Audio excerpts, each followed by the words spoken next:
I'm staring at these 14 bottles of dish soap sitting under my sink. 14.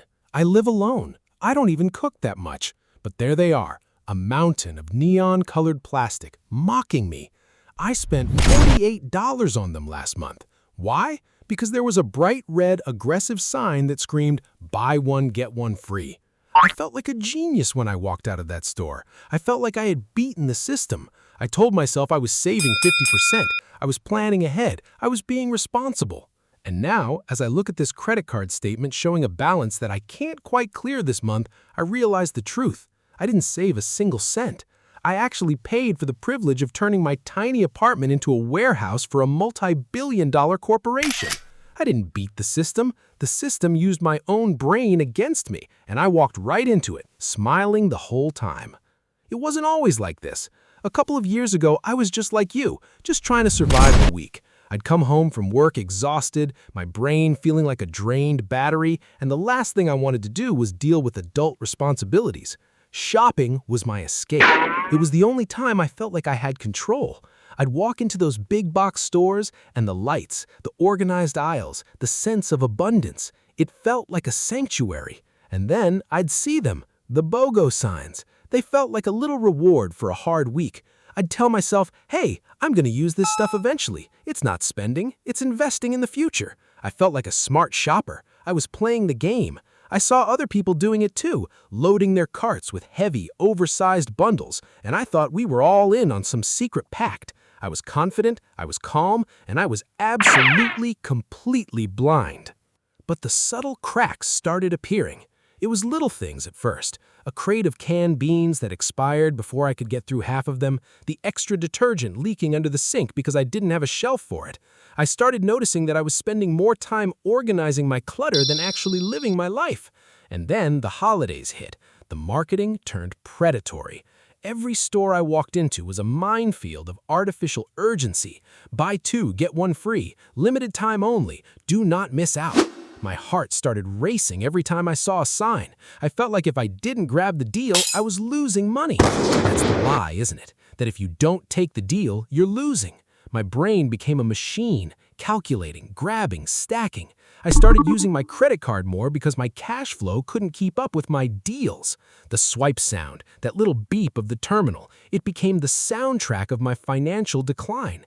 I was borrowing money at 25% interest to buy stuff I didn't even have room to store. I remember one night, standing in the aisle at 2 in the morning, holding 2 massive jugs of fabric softener that I didn't need. My hands were shaking. I wasn't excited anymore. I was terrified. I realized that the margin call wasn't just coming from the bank. It was coming from my own life. I was drowning in stuff that was supposed to make my life easier, but was actually stealing every ounce of my peace. I was exhausted. I was broken. I couldn't stop. I felt like a rat in a maze, and the cheese was a lie. I kept buying, kept swiping, kept telling myself that next month would be different, that next month I'd get organized, that next month I'd be in control. But the bills kept piling up, higher and higher, like the towers of toilet paper in my hallway. I sat on my floor that night, surrounded by these half-used products, and it was deathly silent. For the first time in years, I really looked. I didn't look at the discount. I looked at the actual cost. Not the price tag, but the cost to my time, my space, and my sanity. I saw the logistics. I saw the supply chain. I realized that Costco and Target weren't looking out for me. They were looking at their inventory turnover ratios. They were looking at the holding costs of their warehouses, and they decided that the cheapest way to clear their shelves was to trick me into renting out my own living room as their storage unit. And the most painful part? They got me to pay them for the privilege. I was paying them to take their trash off their hands. I was paying interest to the bank so that I could store expired salad greens in my fridge. It hit me like a physical blow. The endowment effect, the loss aversion. These weren't just fancy words in an economics book. They were the bars of my cage. I felt so stupid. I felt so small. I had let them map out my behavior like I was some software program they could just run. I looked at that soap under the sink and I finally stopped the madness. I realized that my money is a tool for my freedom, not a currency to buy clutter. I started a purge. I sold what I could, I gave away what I couldn't, and I made a vow. I would never let a sign dictate my wallet again. I set a rule. If I wouldn't pay full price for it when I needed it, I wouldn't buy it at any price. I stopped treating shopping as a hobby and started treating it as a task. I started putting that money into a high-yield account instead of the closet. I saw the numbers move, finally, in the right direction. It wasn't overnight. It was painful. It meant saying no to the rush of the deal. It meant feeling that twinge of FOMO and letting it pass, letting it be uncomfortable, letting it just exist without acting on it. And you know what happened?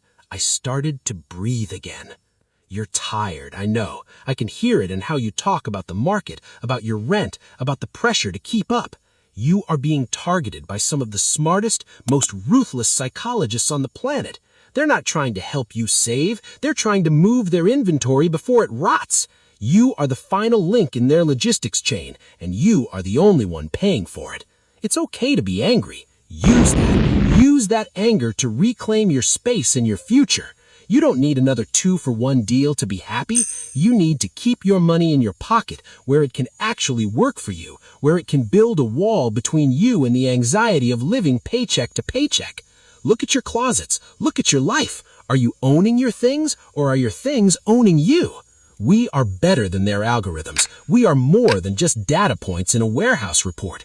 It's time we started acting like it. If you're ready to stop playing their game and start playing your own, you're in the right place. We're going to dismantle this, one trap at a time, until the only thing left in your life is what actually matters. Stay with me. We have a lot of work to do.